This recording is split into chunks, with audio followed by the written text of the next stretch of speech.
6 o'clock, so we will call this meeting to order. I'm guessing no citizens communication today. So next up would be the approval of minutes. Did everyone have a chance to look at the minutes for last month? Were there any questions? If not, do we have a motion to approve? I move to approve. And a second? I second.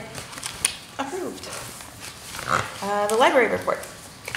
Okay, our numbers are still going up, so that's good news. Last month, we were just discussing the stuffed animal sleepover, which was pretty adorable. The kids dropped off their favorite plushie, and the animals got a snack and a story time, and they got to play, and then they all had their sleepover. We had Teen, and I know I won't pronounce this right, Heige, is that correct? Does anybody know? Hig. And that actually was a big success. She had a lot of kids come. I think about 30 teens came to that night, which is amazing because working with teens, it's often difficult to get them to come. Not because they're obstinate, sometimes it is, but mostly because they have so many other activities going on. What is it? What is HIG? It is, correct me if I'm wrong, cozy? Yeah, it's like coziness, like candles and sweaters and blankets, and it's like a feeling, a Danish word, right? Or a Swedish word, I can't remember. Yeah, it's Scandinavian. Yeah. Like cool nights with a big blanket. Yeah, it's like a feeling. Never heard of it. Then we had Write to Me and Black Ink. We had a lot of programs for Black History Month, but this one was pretty awesome because it involved a lot of authors coming in crafts and activities. And the Mini Book Buzz celebrated Black History Month with live readings and staff picks for Black History Month. So, our outreach numbers are good. I know that was something that you guys were concerned about, so we are doing better than last year. And again, with our programs and just all of our stats, they're starting to go up, which is what we anticipated. And hopefully by next year, we'll be seeing pre-pandemic numbers. Does anybody have any questions on the director's report?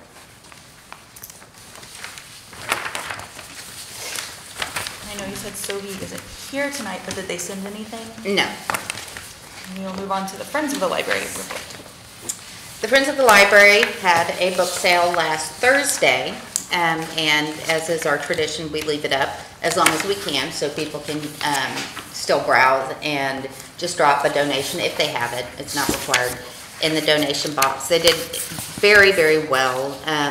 One of the friends, who is also a volunteer here, Aaron Mills, has organized the donation room. It's amazing, and he should be a librarian because he's so awesomely organized and he does so much for them. And then at their last meeting, they discussed their upcoming membership meeting. It's their annual membership meeting, and it'll be the third Tuesday in April. And I believe it's going to be, generally they meet at 4:30, but I think they're going to move this to 6:30. So I'll have more information on that, and I will send you an invite when they're ready. And that's all I have with them. And then next would be the library-related bills for the 88th legislative session. Okay, so I sent you, last month I gave you guys the bills. There has been some action on the bills. Most of them have been referred to committees. So we're there right now, and it hasn't really gone any further than that. I also did not give you my opinion on the bills last month because I wanted you guys to read them and form your own opinions. I'm a big believer in that. I'm not going to go into huge detail about my personal feeling about it, but I did give you the Library Bill of Rights. Article 3, libraries should challenge censorship in the fulfillment of their responsibility to provide information and enlightenment. So that is my feelings on the bills. Another thing that I did was I took the Krauss list, and this is by no means a full list of the books that are being challenged. This is just the Krauss list from last year. I looked to see how many of the books that we owned, where they were located in the library, and why they were being banned. So I can tell you, I'll pass this around. We probably own at least half, maybe 2/3 of these books. Most of these books are not for young children. They're not housed for young children. They're not cataloged for young children by us or probably any other public library. Most of them are YA, some of them are adult fiction, and some are adult nonfiction. So what I did was I just went through, I didn't get all the way through putting down why they were banned. I only got through the first 2 pages because there are 801 books. But I have highlighted all the ones we have.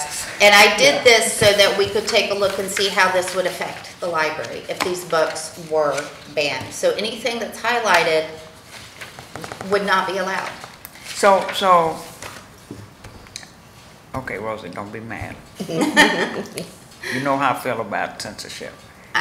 So, is it groups that are asking the legislature to do this, or just individual, a myriad of groups? No, it's the members of the House and the Senate themselves that are proposing these bills. Similar bills are being proposed in at least 8 states, probably more. 8 last time. That 8 was the number that I could verify. And they're almost word for word the same bills. So will this just apply to libraries or to school libraries?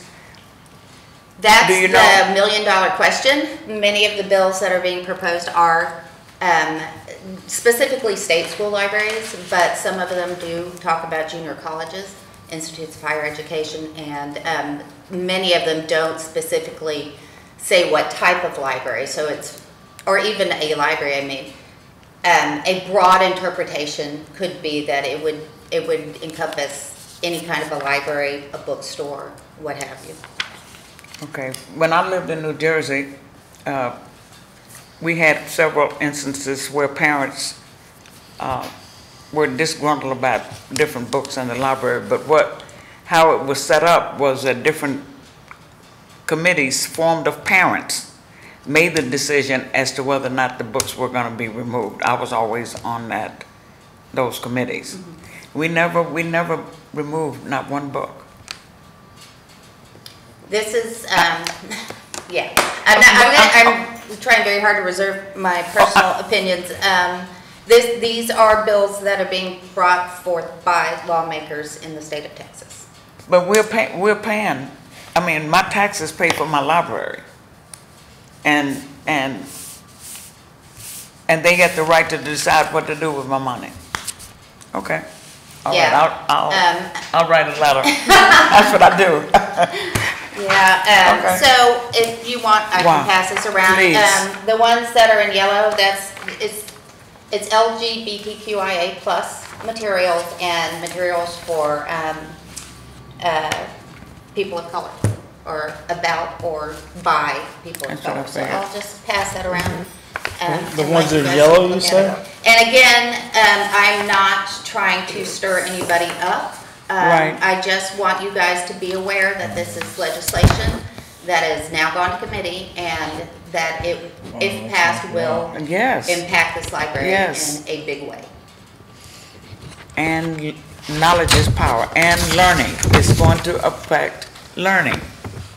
It's already affecting Florida. It's already Really? affecting other. Louisiana, Yeah. Florida, Missouri, They're Tennessee, just emptying Montana. libraries. I mean, my question would be, did they read all these books In the before they want to schools? ban them? The Gale Encyclopedia of And Medicine. some The of the- last one I did was John Steinbeck. John Steinbeck. I'm sorry, the reason Right. that was. Right. I mean, It, they're targeting gender this. identity and sexuality That is so sad. and reproductive.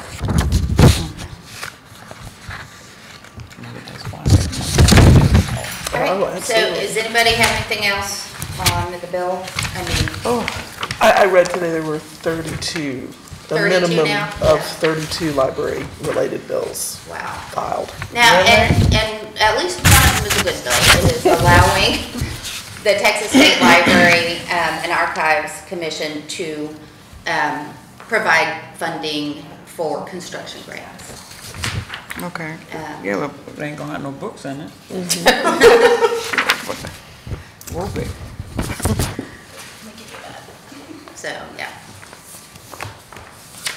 And again, I hadn't gotten through all of the list to put down the reasons behind it, them being down. I was just very curious to see how many of them, because I hear a lot that, you know, it's harmful materials for children. So I wanted to see how many materials actually were children's materials. It's not that many. That's just an excuse then.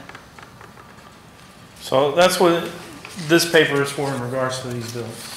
These are the bills, and that's the latest action on the bill. You can actually sign up. If you go to the Texas Legislature, you can sign up, it's free, to get alerts on bills. So, I mean, it doesn't have to be library bills, it could be any kind of bill that you're interested in. I put another one on my alerts, it has nothing to do with libraries, just because I was interested in it. And it will send you little emails that say, hey, this bill has gone to committee, or, you know, what have you. It makes it a lot easier because there are a lot, and as you said, there's now 32, so it does make it a lot easier to just get the little beans instead of having to go back and slog through all of them. I wonder when they made their selection, were there libraries, did they have any psychological information or subject matter experts? I can't answer that, I don't know. Okay, that would be part of my letter. On this list, what's the indicator for? On the left-hand column, that is the material audience, I guess. So YA is young adult, adult nonfiction, A&F. These are not the designators that we actually use. Some of them are, but it was to make it easier to see who is the intended audience for that material. Wow. Can I take pictures of? Yeah, absolutely. That list is available online also. Okay. Texas Tribune. Okay, okay. Has published the list. Not with all the fun highlights. Right. Color coordination. I was gonna put a little key on there with all the colors and what they meant, but I just didn't get through it. Okay. That's all. Jennifer, I have a question for this bottom one, House Bill 1404. And it says it's prohibiting the purchasing library materials from certain vendors.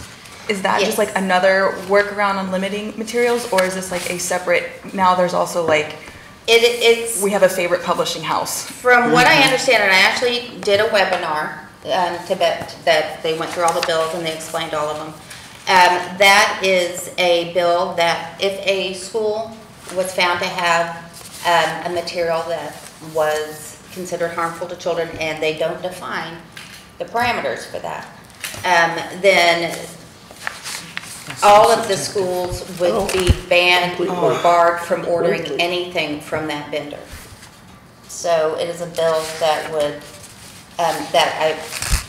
and it would be speculation on my part, but it is a bill that would, that is forcing the vendors to also self-censor. Okay. Oh, that is so subjective. I mean, lewd to you may not be lewd to me. You know what I mean?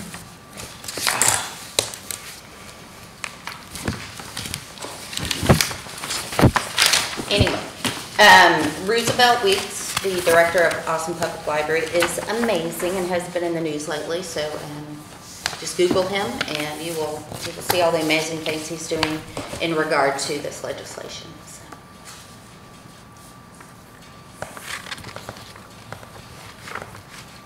Any more questions?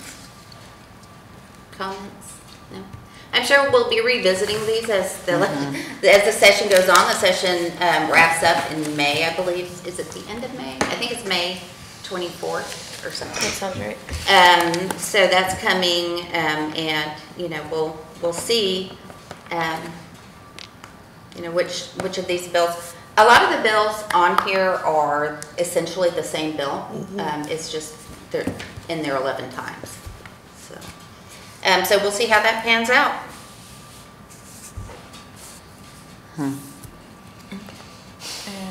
We're ready to move on. Up next is the budget calendar discussion. Okay, so we started our budget. We had the kickoff meeting last week, or what's it, this week? Maybe it was this week, Monday, Dana? Last week. It was last week, okay.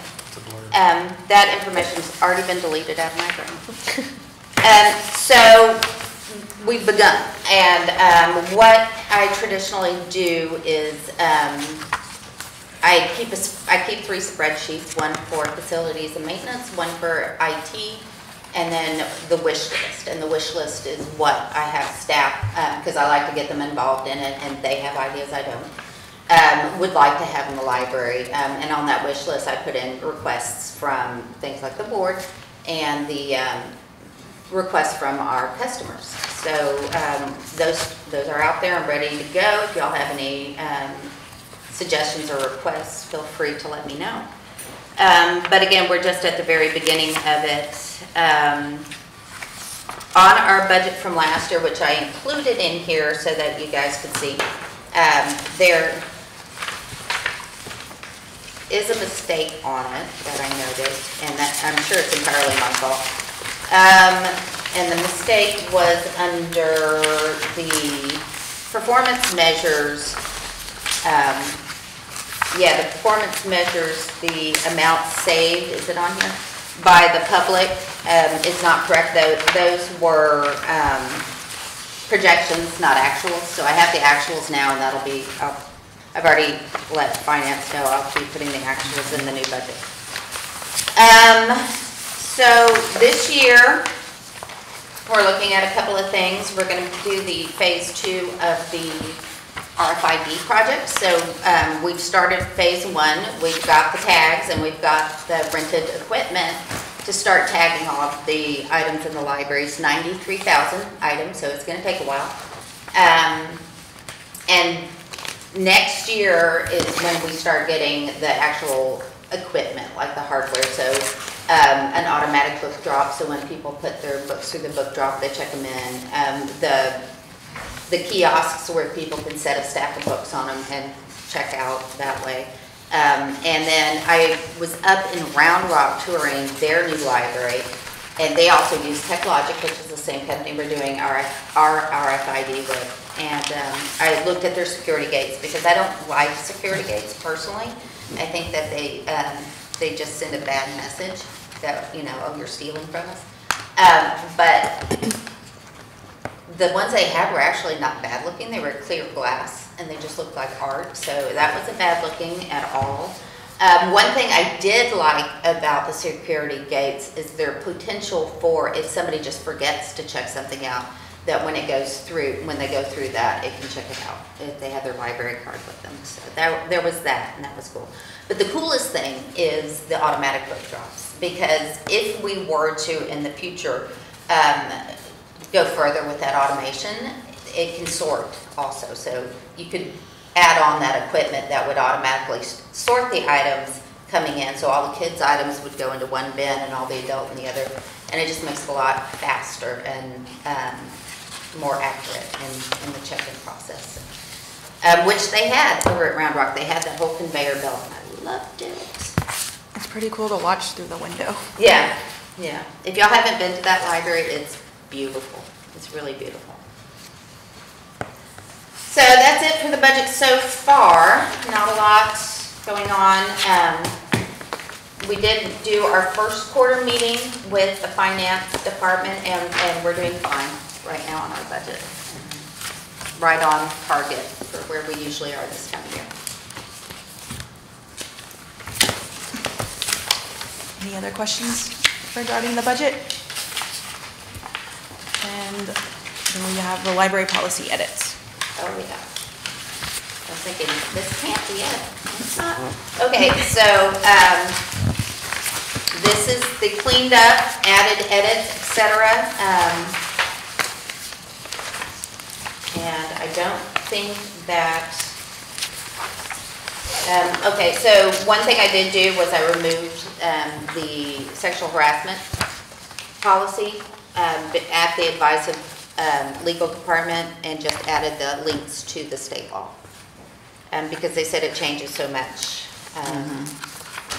I know 2 meetings ago, we had some questions about the procedures in board meetings like that, and then I missed that next meeting. Yeah. Is that stuff right here?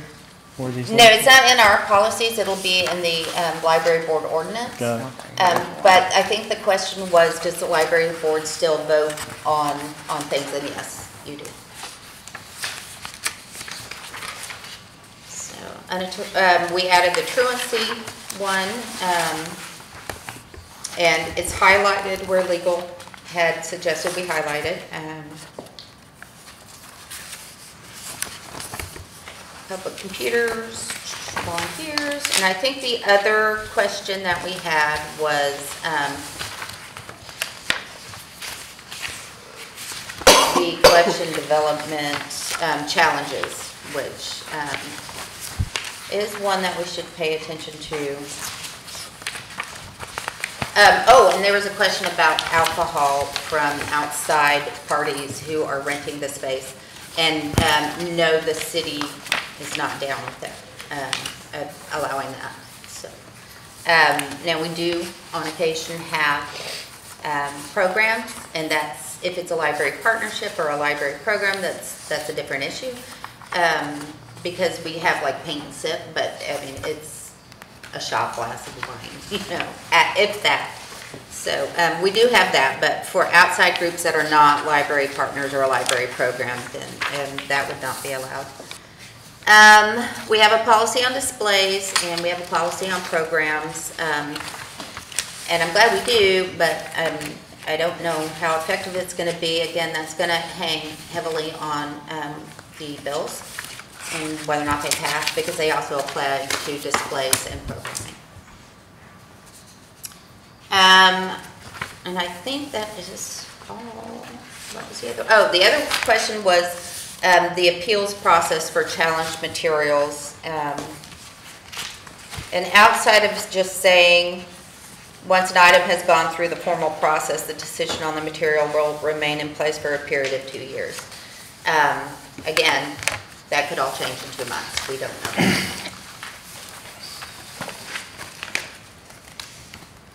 Selection criteria is the same.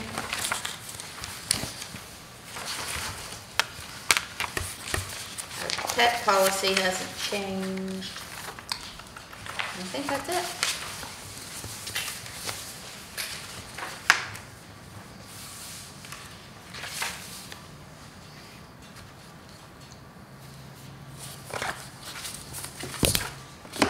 Any questions over the policies?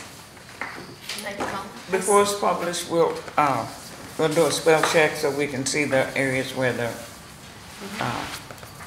all it is there's not a space between a word, Oh, so, Yeah, I see something on page 5. I don't know if it was just a printing issue or if it yeah. was I'm sure it's, fronting, just oh yeah. Where it says leave the library. this Oh. one. Restricted from the library yeah. from the use of Okay, and libraries. look down Yeah. Oh, yeah, past and then that. right down below that, the second bullet, Leave the library, there's there needs to be a space. yeah. Ah, got it. And in the second bullet of the first one, are maintained. This together as well. Ah, gotcha. Do you want us to review this and Yeah, Oh, and at the end of that page, I wonder if it was just a formatting thing, 'cause there's Yeah. a lot of words. yeah, it could be. I'll double check.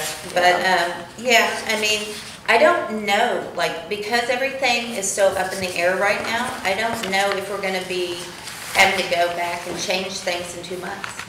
So, yeah. I mean, it feels like, so I mean, are you saying like, what are you saying? Like we shouldn't even change them now? No, I think that we should, I just don't know, and this is be up to you. I think it's best if we approve our policies, and then if we have to go back and change them, you know, that's the bridge we'll cross at that time. But having strong policies, Right. particularly now, is very important. And so can we can act on it today. Yes. You can approve them with, the formatting changes. Yeah, okay. Well, I make a motion to approve the policies and procedures. Do we have a second to vote? A second. All those in favor of approval of the policies and procedures as they currently stand with the pieces we pointed out today? Aye. Aye. Opposed? Ayes have it. Thank you, guys. Great. Okay, and are there any other questions, discussion? Okay, if not, I call this meeting end at 6:25. We did good. I saw Mr. Spooner more